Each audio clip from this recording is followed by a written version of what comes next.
Hey, welcome back. So in this second video, we've been working with the Artman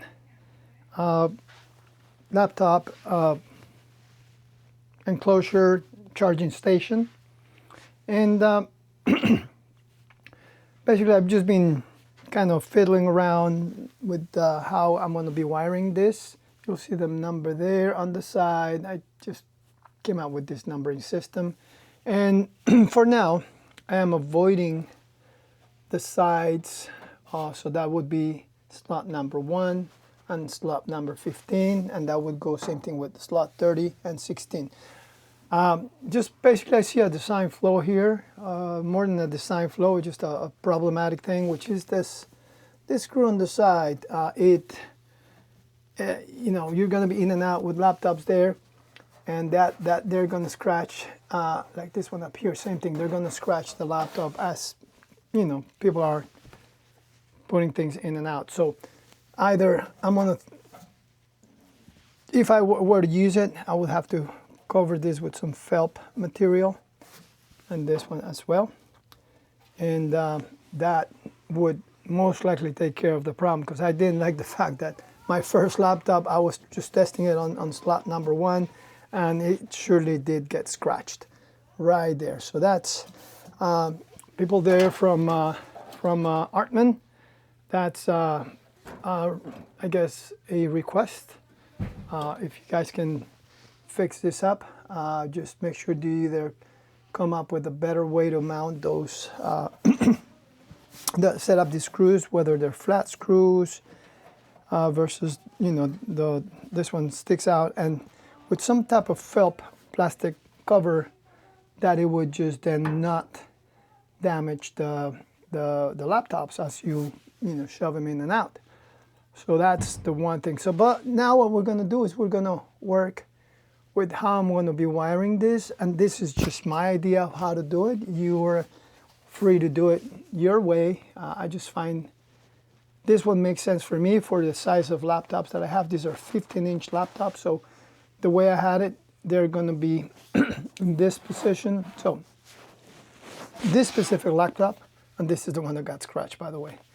The USB-C charging portion of it is on this side. So looking at the inner part of this, and I'm going to go ahead and open up the rear. Let me open up first. You'll see here, there are the laptops and where the USB-Cs are at. So depending on the brand laptop and wherever their chargers are located, you're going to have to fiddle with that. But there's areas here, you know, there's for cable management here. There's these little hooks that also serve for cable management. So what I'm doing is I'm using the top section for the power supplies, and I'm managing them so that this one here, the excess of the charging cable, you know, it can come to the front, so you can easily remove, disconnect the USB-C, take it, bring it back. You'll see the cable hanging, and put it right back. So that for me is what made the most sense. So again, that will change depending on the laptops that you use, and also depending how you like it best. I mean, in all these things, there's always different ideas, and it doesn't mean that they're wrong or anything. It's just a different way of doing it. So what I did, I went ahead and labeled my laptops. This is going to be my number 1. So they'll have that second number 1. And I just labeled 2, 1, 3, 1, 4, 1, 5, 1, 6, 1, 7, 8, and so on. Basically, so that this is going to be used for kids' classrooms. So they're going to know, they're going to come and grab their laptop. It's numbered. There's a number at the bottom. So I didn't use the number 1 starting here. I know it's odd, but it starts from 2. But that way, in their mind, you know, my number 2 laptop goes in slot number 2, and so forth. So that way, there will be no confusion, and they won't use those slots. Basically, that prevent them from putting their laptops in the ones that I know it's going to scratch them. But I'm amazed that this rather small cabinet can fit 30 plus laptops. So that's a great thing. And as I mentioned, the top is non-slipping material. I mean, you can remove it if you want to, but I wouldn't want to because it's perfect to have, you know, if you want to have a few laptops on top or so, and they won't slip off. So let's go ahead and do one more, and we'll go through the process. So here's one of my power supplies. What I did, learn from the first one, it has a Velcro. If I didn't have the Velcro, I would probably just use purchase some Velcro ones, Velcro tie wraps, and I love Velcro tie wraps versus zip ties because Velcros you can undo to your heart's contempt.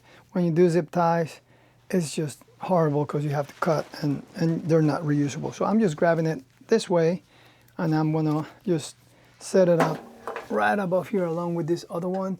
Let me get the light. So I hope the light helps out a little better there. Just there's a already one power supply. So there is that charger. I'm just gonna do the same thing. I'm gonna run both tips through the rear, and I'm gonna label the power supplies too, so that way they're gonna go one to one to the laptops, and if I need to troubleshoot something, it would be a lot easier that way. But there you are, right there. I'm gonna bring this one in, neatly wrap the wires there, and I'm just going to leave enough slack on the other end. So I'm here in the rear section, just grabbing that excess wire.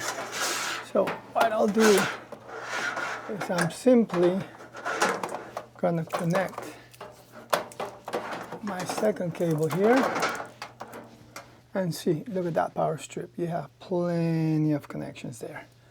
So that's really good, love that. So I'm using the top for the top ones. I'll probably use this whole section for the top ones and this bottom section for the bottom ones. These cables are long enough, so I should be able to bring them across, but we'll visit this side when we get to it. I think I might need to do a little more management there since it's going to be coming across. We'll probably just run them through the side together and then spread them out through to this cable manager things. All right.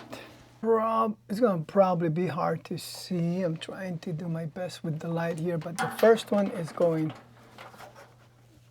from the top into the second cable manager plastic video, and then I'm just going to do the same thing for the third one because I'm going to do the third one now. I'm just going to get it into the slot there. Oops, it's not easy to do it with one hand, but I'm going to do it now. So I just retrieved the wire from the other side that I just ran through the cable manager. I'm going to do the same thing here. I'm going to just, that way the wires are not going to be kind of dragging down or anything. Same thing here. I'm going to have to use both of my hands. So there it goes. I ran it across from the other side of this one. I'm going to just check the slack that I need. I'm connecting it there. And then I'm going to retrieve that. Make sure that I have good enough slack, but not too much that it's going to start sagging and just creating a you know, like a spider web of wires there. So now that I have this already connected to this one and I have the slack that I need, I'm gonna go ahead and use the slack of wire that I have here. I'm just gonna nicely you know, wrap it like the one I have here next to it and continue on, you know, for as many of them I have.